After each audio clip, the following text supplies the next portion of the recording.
Hey everybody, been doing some organizing tonight, so I figured this is as good a time as any to do a response for Bob Lewis, because the main thing he's asking was, where's our collection headed? Like your game plan or your collecting habits and whatnot. And I told him straight up I have no idea. As I'm sure a lot of you know, I have a lot of different things that I like to collect. Been looking to narrow it down a bit, but honestly, I don't think I'll ever be someone who only collects like one or two players. But I do want to focus a bit on a few things. And part of starting that process is organization. The more organized I get, the easier it'll be to decide what I want to keep and what I want to move along. And that process has kind of started. That's why you see this mess here. I recently ordered some supplies that I needed, and some of it that I really needed was a 2-row box and a 3-row box, because some of my other hit boxes were full to the point where I couldn't even fit one more card in some of them. So I've been sorting some stuff around, and one of the things I did was I moved my Bernie Williams hits. Or actually, I'll pause for a moment and I'll show you. So one of the things that I did today was I removed Bernie Williams from the Yankee hit box, and now Bernie has his own home here in this 2-row box. And these are just like the Bernie hits and some thick cards and big items that obviously don't fit into binders. And this stuff just could no longer fit in the other Yankee box. And you see there's still a lot of room in this box, but that's a good thing, because as I keep adding more Bernie Williams stuff, now I don't have to worry about it. I can just put it right in here. And I actually still have some other Bernie hits around here somewhere that are not in holders, so I can't put them in here yet. I'm still waiting on some big top loaders and magnetics and all that type of stuff. But yeah, I will be filling this up eventually. And this is one part of the collection that I really want to make my main focus. Bernie has always been like my main guy, but I went through a few years where I wasn't getting many of his cards.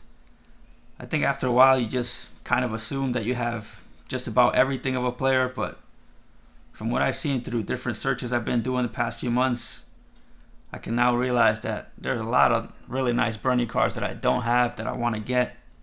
And not all of it's expensive. Some of it might be like $2 inserts or stuff like that, but obviously a ton of $2 inserts can add up over time, so I've just kind of been picking and choosing some of the ones I like lately.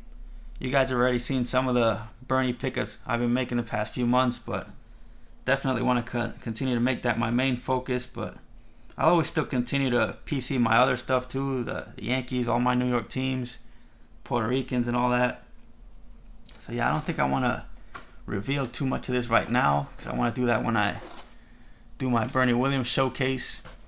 But what I'll do is I'm going to show some of the other stuff back there that I showed at first while I continue talking a bit, so be right back. So this stuff out here is stuff from like different side PCs, secondary PCs, whatever you want to call them, and just random hits and stuff like that. Got some Mets, got some Jordans and 90s Bulls, New Jersey / Brooklyn Nets, some TTMs, a bunch of random hits back there. Even got way more that I couldn't even fit into frame. So this is just a small example of how much stuff I hold on to. Let's look through some stuff from one of these stacks. But yeah, that kind of leads back into what Bob was asking about. Where do we think our collection is headed down the line?